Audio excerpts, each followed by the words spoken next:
I'm not leading you down a path that you don't want to go. Welcome, everybody. Hello, hello. How you doing, Karen? How am I doing? I'm feeling a little rushed this morning, but I got my workout in, so that's one of my ongoing commitments to myself. So I feel good about that. But I'm settling now. The day is not as crazy from a timing perspective now. How Okay. about you? Well, hopefully we can get you settled down. Am I? I don't feel super frantic. I feel like I'm more prepared than usual. But that said, I've had something weighing on me for uh, years. But the last week, was it last week that we did our last session? Um, I was able to get coached on something that really supported me, and it's helped start letting some air out of the balloon because it's felt like it's been like tied in there for forever, and now it's slowly starting to move, and that makes me feel a lot more at ease with where I'm at, even though I know I have a lot of things in front of me and most of them are unknown. I feel like something is happening, so I feel more at ease.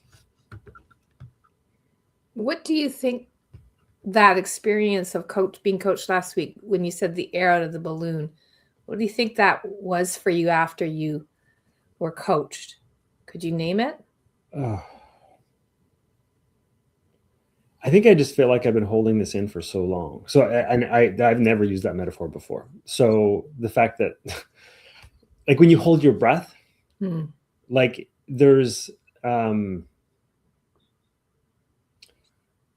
you're just not pulling in enough oxygen because you're always like under the gun. And I feel like that there's a pressure in not letting it out. And if I let it out, what happens if I let it out too fast? What happens if like this all gets away from me, right? So there's a lot of fear in there. Um, so I don't think I've named it necessarily. I just know that it feels better now that I've voiced it a few times. So I've let out a few spurts of air. You open up the little mouth of the balloon as it, and now that I've voiced it a couple of times to other people other than me, now there seems to be a slower, steady stream of air that's coming out. So it's Oh, like it's starting to relax.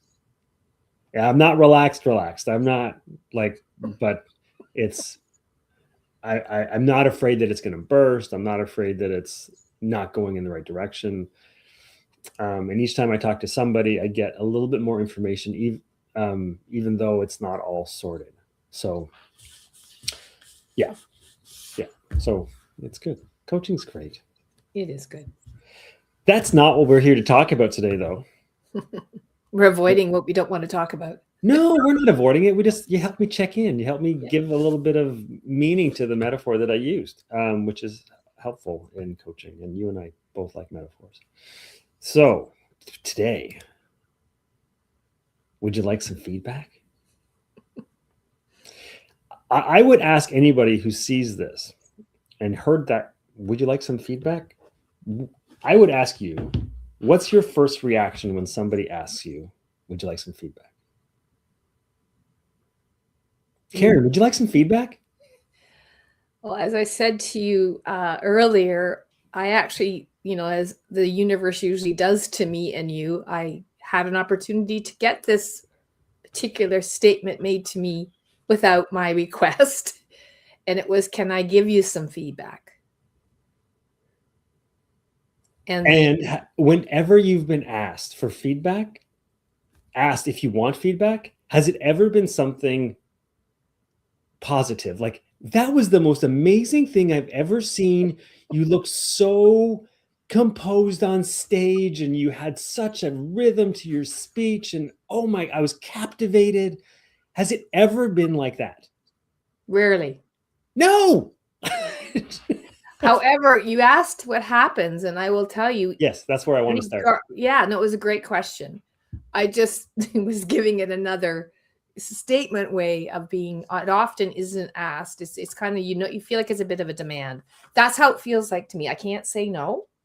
And number two, I tighten right up. My gut immediately goes into like full force, like core tightness is an automatic, unsolicited, uncontrollable body reaction. And then what?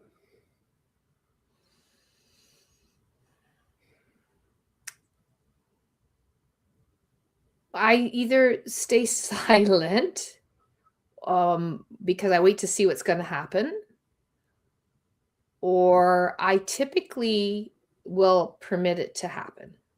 Are you okay with that? I wouldn't. Oh, that's such a great question. Am I okay with it? That's a great way of kind of neutralizing it. Okay, it's okay. No, it's not okay. I'm Well, not the okay. reason I say that is because we have a choice. And I don't think we often think we have it, especially with that question. Do you want some feedback? You're not going to like it. And I know you're not going to like it. So I already am prepared for the, I'm preparing before it even happens. Yeah, you're going to defend your maybe not necessarily defend yourself, but close down for sure. I'm preparing, but what I'm doing is I'm hardening myself, not softening myself.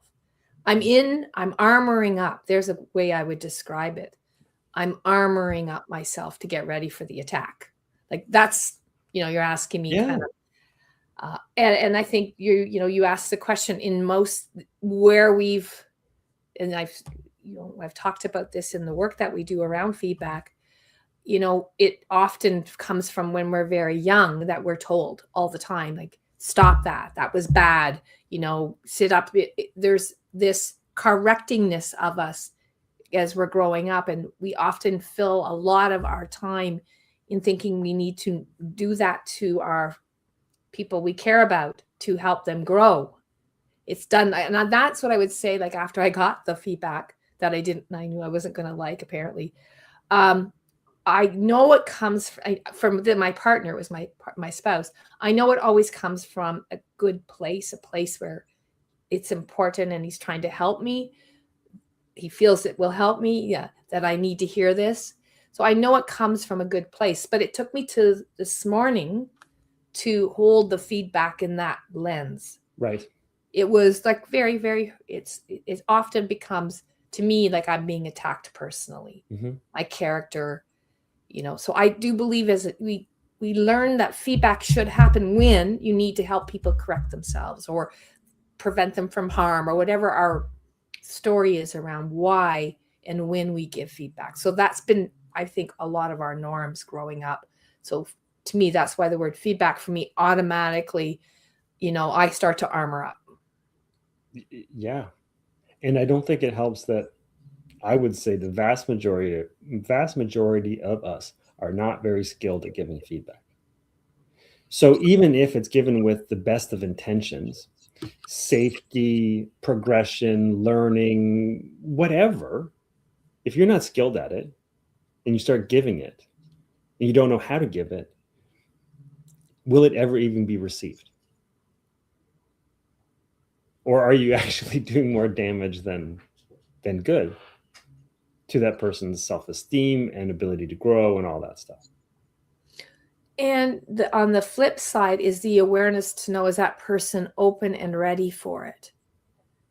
And what does that person need? And so there's a lot of discernment you just talked about of when we are in that place where we want to provide the generosity of feedback, and we've learned a certain way of doing that, which we're going to do in our next workshop, that a model that really kind of encapsulates how we grow our giving feedback, but also our receiving feedback. How we can prepare, and that person can almost design or articulate what they are looking for feedback. So what a great gift to say, like, well, what do you want for feedback, versus thinking you need this. I know you need this. That I actually just thought about this before we came on, just to kind of like get some thoughts out onto paper. And I started thinking about when we give feedback, generally it's because of our own perceived belief of what we think is right.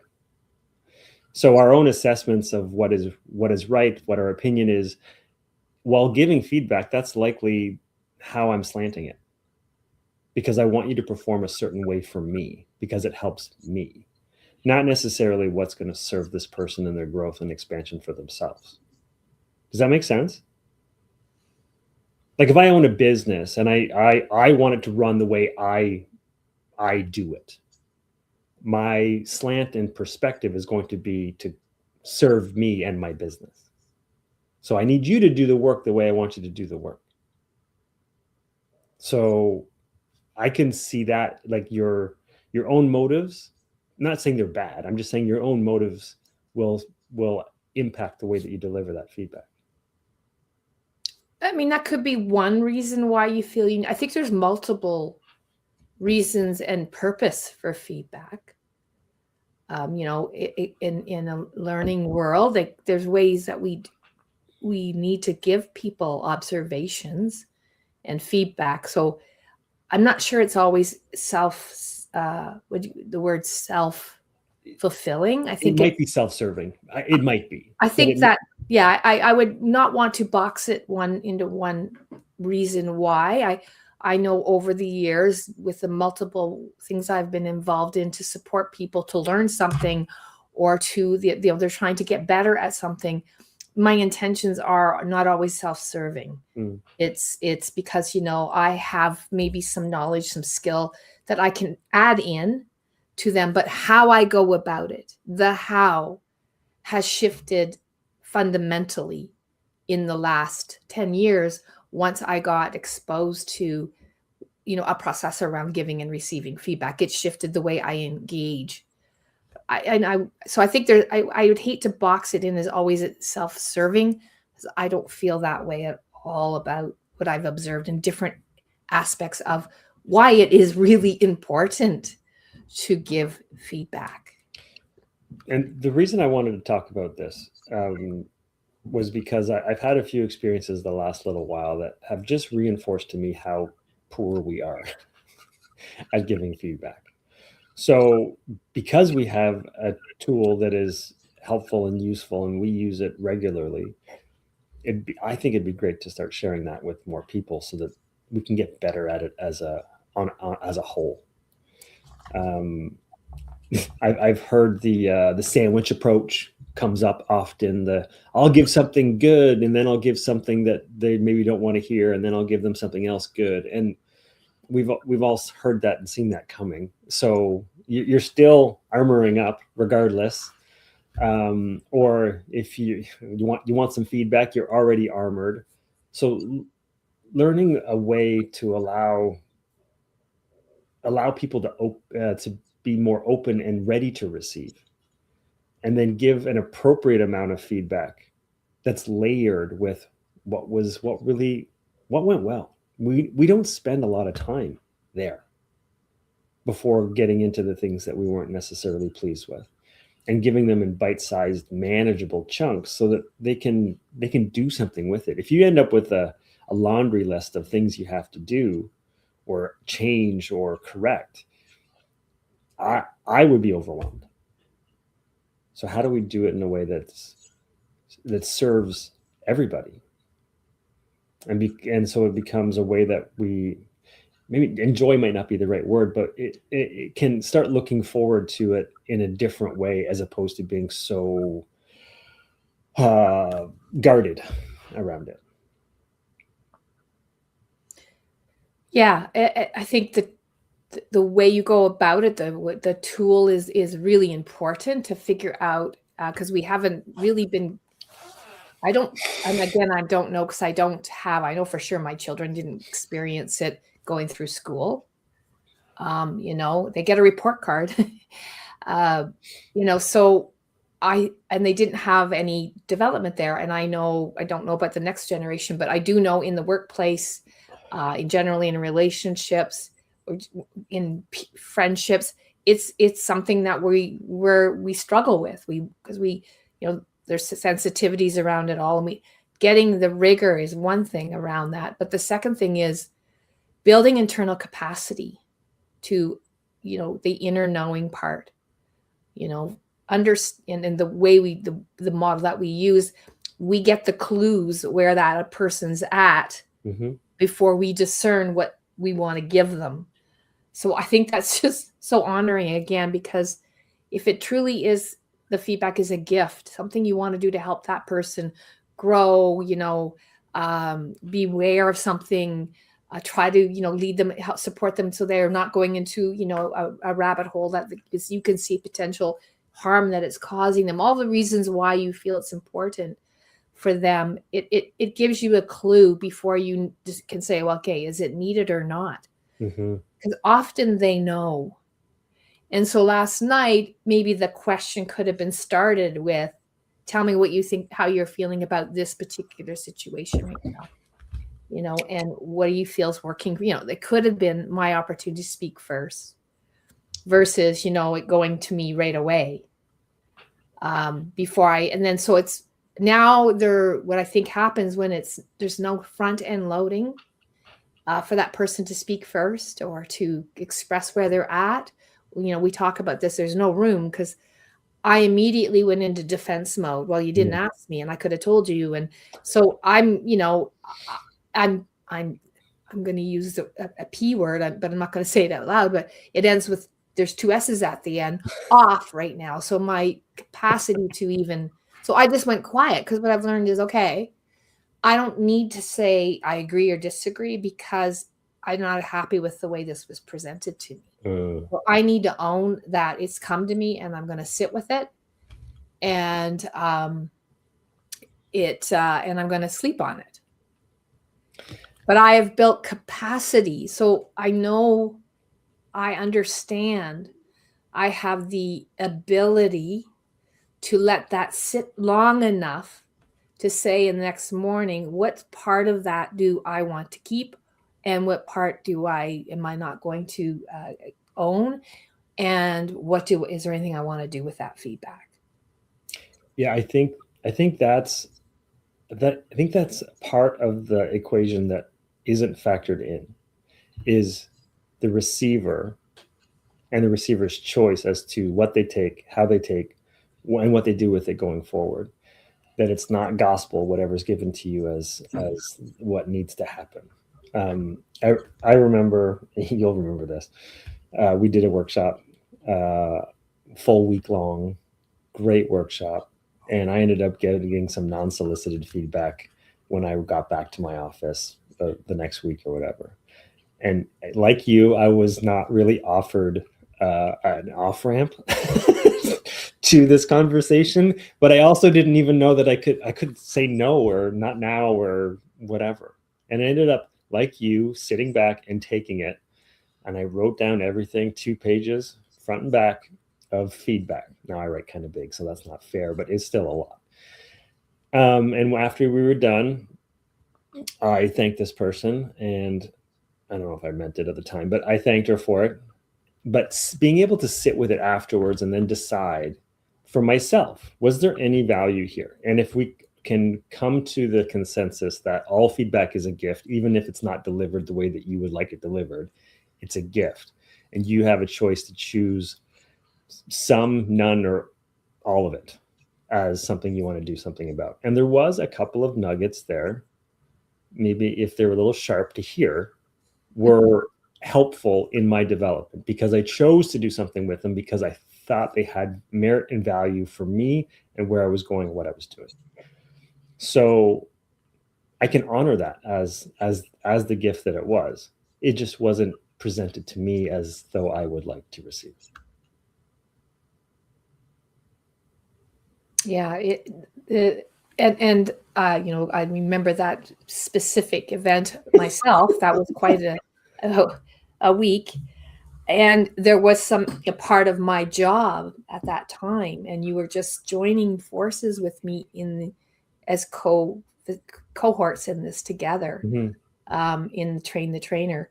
That was part of our role, was to give feedback using our feedback model, letting them empty their cup and then filling their cup up with specifics, because they were building capacity to do this on their own. There was same thing. There was I had a similar situation where one individual was quite upset with me about my feedback. And so and I got that written to me and very concerning. So I made a point of saying, okay, let's get back together because I do not want to leave our relationship this way.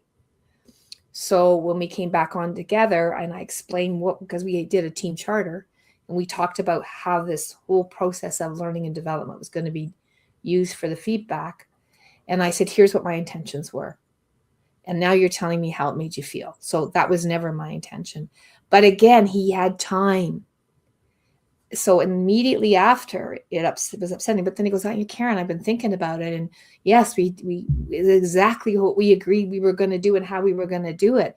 So even when, because why I'm talking about this is even when we do it as skillfully as we can with our, rigor and practice and agreement, it still can be hard. So it still can be stingy. And I think I don't think that ever goes away. Now, can you build on, because we're talking about when we have to talk about the areas that might not be a little trickier, there's growth or development, or maybe there was some missteps or whatever happened. That's the part that, that's the part we're all waiting for. Let's be honest, because that's what we've heard from probably 1 year old to our current ages. So we still have that reaction of tightening up. So it's just learning in that part is, I know I'm going to be tight. Can I stay present enough to let it come in, but not absorb me, not take me over, not, send me on so just learning to let it come in. And my biggest gift now, because I would defend myself pretty fast, is to just let it sit and not react to it and process it. And like you did, discerning, sometimes it means putting it away, which in our work, we get people to write stuff down, like close it up, like, go back to it. So I think that, this idea of even putting, like we talk about in coaching, is let it be processed. And then building the capacity to, honor yourself enough to say, because you just said something about at the very beginning that it's self-serving. I think it comes from the same place it always does, is all we have is our view out. So what we're giving is, here's what it looked like from my way of seeing the world and my perceptions and beliefs and values. I've done my best to give you concrete examples, because that's one of the things we do. Like, it needs to be like concrete. None of this, well, you were going a little fast in that one part. No, here are the things that I observed. Here's an example. Here's where I saw it. Giving specificity. See, look at that. I even got that word today. Really is useful, because how can I understand what that means if I don't know what it was? So, even doing that, like, it doesn't mean you're going to go away and not still have those, perhaps, because it is their perception. You're still going to need processing, saying, is that useful to me and where I am and how I want to show up? Because I've seen one person give me accolades about something I did and really felt it was helpful. And the next person, if I have two people saying it's a tricky for them, because again, there's two views coming towards me, which if you can start to, I'm going to say, embrace was the word that was coming out, although last night I didn't embrace it very well. No, I did this morning. Embrace their perspectives and their intentions and what they saw. It's helpful because now I can discern, okay, like, what part of me how will that serve me? Is there anything I want to shift because I want to be perhaps more relatable to a larger audience? So is there a balance in between of these two? So I don't know. It's really building the capacity, and this is what we're going to do at the workshop. Start to build capacity, so that that's available to understand the rigor and how you can go about this, capturing the gifts and the what went wells and that area that needs work or maybe trickier or is a little muddy. Like, when we do something for the first time, even in our workshops, Ian, we do the feedback model. What went well? What was tricky? What will we do differently the next time? Because you often don't get your lessons till after. No, because you don't have time to process. And I think that's what you were highlighting there, is that you needed processing time for that to even be usable. Until then, it was I'm not labeling it, but it was criticism. Before that, it's criticism. But if you can soften and process, that criticism could be a useful thing to learn from. And I think part of this is because we don't spend enough time in what went well. Because oftentimes that piece that was critical to somebody else and criticism to you wasn't the majority of what was experienced or performed or whatever. And I think we do things so much better than we think we do, because we don't spend any time often dwelling on and celebrating the parts that we did well. Because, and you said this earlier as well, when we do get to the part that we stumbled a little bit, we know we tripped. We know we tripped and fell and everybody saw. Like that, we know. However, you might have done better than you thought you did in the eyes of the other person. And maybe your recovery was really good, even though you did trip and fall. So how can, once you hear what somebody has to say and their version of events, you now have more information at your disposal to serve them and providing even better, more well-rounded feedback. Because there's nuance there that's missed if it's only your perspective without getting the other person's perspective as well. So learning how to give feedback in a way that allows the message to come out from the receiver before piling on. And instead of piling on, adding in, I think is super beneficial and helpful for people to understand and to experience, so that they know that it can be done in a way that is supportive. I felt like it's like fulsome feedback was what came out for me, is seeing me as a whole. And then to honor what and I love that you just said, because the helping me see where I'm already doing things well. Because, we know this, we often beat ourselves up. There's an inner critic in all of us, and so hearing from what they saw, and that's something, when you ground it with examples, it really helps me. Because I may have said it was a tricky for me when I did empty my cup. And then you come back and say, well, let me tell you what it looked like from my view. And if I get something that's entirely different to where my little judge thought, even though it might not shift me right away, now I have to let in the good. There's the word. I think I've talked about this in the past. How often when someone compliments us, we go, oh, no. This top, I was cheap, like, or my hair, or I got, like, I'm using examples. Yeah. I don't play that all the time. Or I really like you're a really good coach. Oh, I'm okay. I'm still learning. Like you often will, I've been guilty of that. You may just not want that light on you. And so, and I get that. I feel it's still in me to truly accept the compliments, the appreciation of me. I struggle with that still to this day. Because I wonder if it's because so often when feedback comes to us, we're waiting for the shoe. And so we know how to deal with that. It's up there. And we teach in our feedback model that it's a gift and all you can say is thank you. And when you're giving the feedback, it is a gift. You have zero expectation that person needs to. You're insisting on anything to be changed, because we talk about this in the coaching world.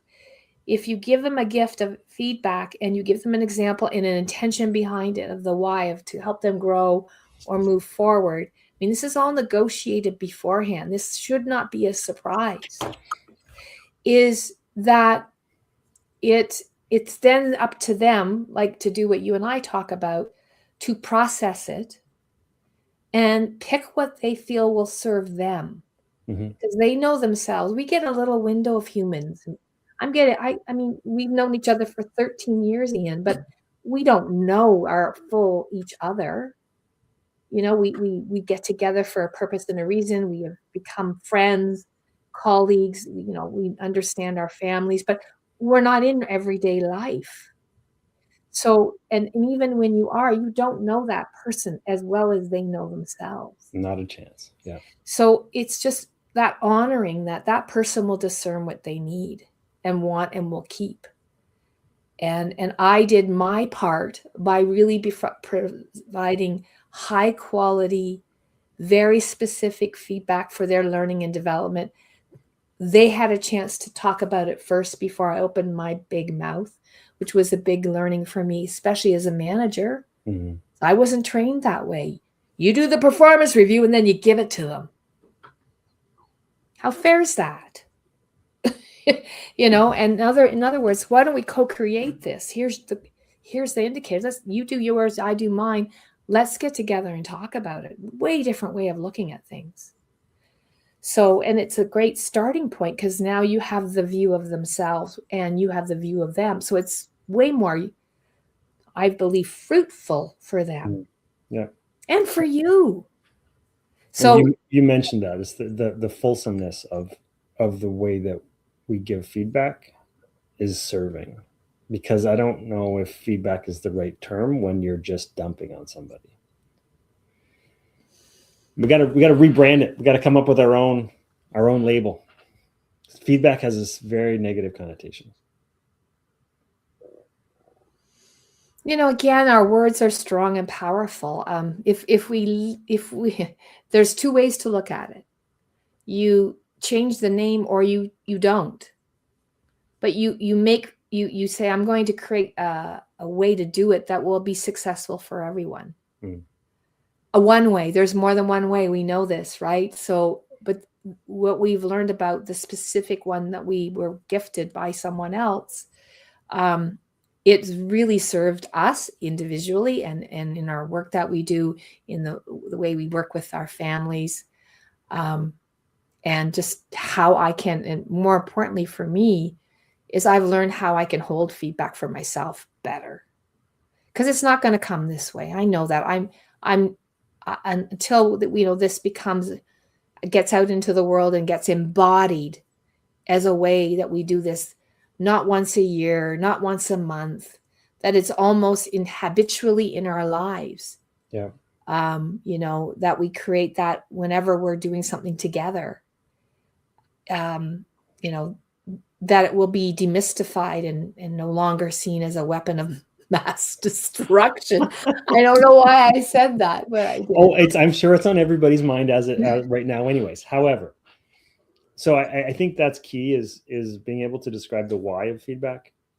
The why of the feedback that we want to share with you is meant to be fulsome, bite-sized, led with an intention of growth and development, and understood that you have a choice as to what you take and what you don't take, and how you decide to use that feedback for your own development.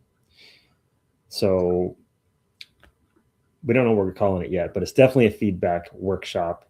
There's QR code in the top corner above my head if you want to sign up for it. It's May 7th, 1:00.